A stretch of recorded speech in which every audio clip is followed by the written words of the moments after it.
Welcome to WB Mason Postgame Extra exclusively on SNY.TV. On Wednesday night in Washington, the Mets put on their biggest offensive show in nearly 2 months as they bested the Nationals 10-1. Marlon Byrd got it started with a 2-run homer. He had 2 home runs on the night, and the Mets never let up. You know, I saw a split finger he left up and a slider he left up. So I just put 2 good swings on the ball. You know, it's one of those things, working with Hudge every day, get my mechanics right and start thinking more approach. He's done a good job. He's played as well as we could expect.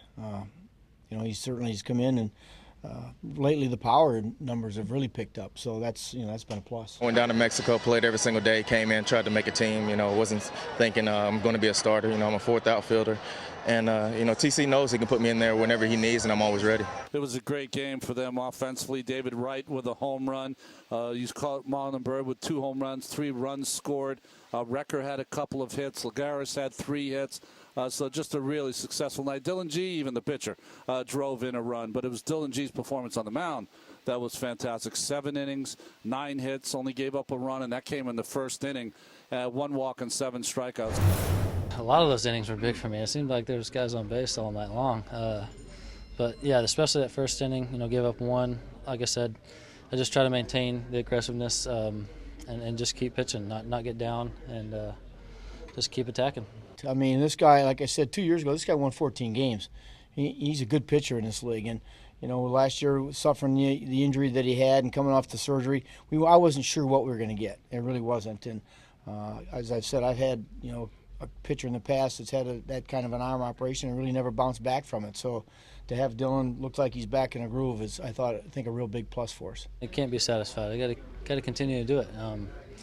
It feels good to do it again, give the team a chance to win. But I mean, the guys did an awesome job, scored a bunch of runs, and luckily I was able to keep them there. So now he's put the back-to-back 2 great games, and we talked about it. Hefner had 2 great games in a row. Now Gee has had 2 games in a row, and they're going to have to find out who is going to be replaced by Zach Wheeler. Anthony Recker, the backup catcher, got a rare start. John Buck's caught almost every game, but Recker has been catching Gee lately. He came into the game with only 3 RBIs in the season, 3 RBIs tonight. Big game all the way around for Recker. I think we've definitely established a pretty good relationship, and and it's a lot better, easier for me now to tell when something's working and when it's not, and what to go to, if it's not working, and how to get it back and all that kind of stuff. So definitely getting there, yeah. It was nice to contribute. The competitor in me is, I'm looking at the other 3 at-bats and saying those were really bad at-bats. But obviously, it was great to come through, great to have a couple RBIs and a couple hits.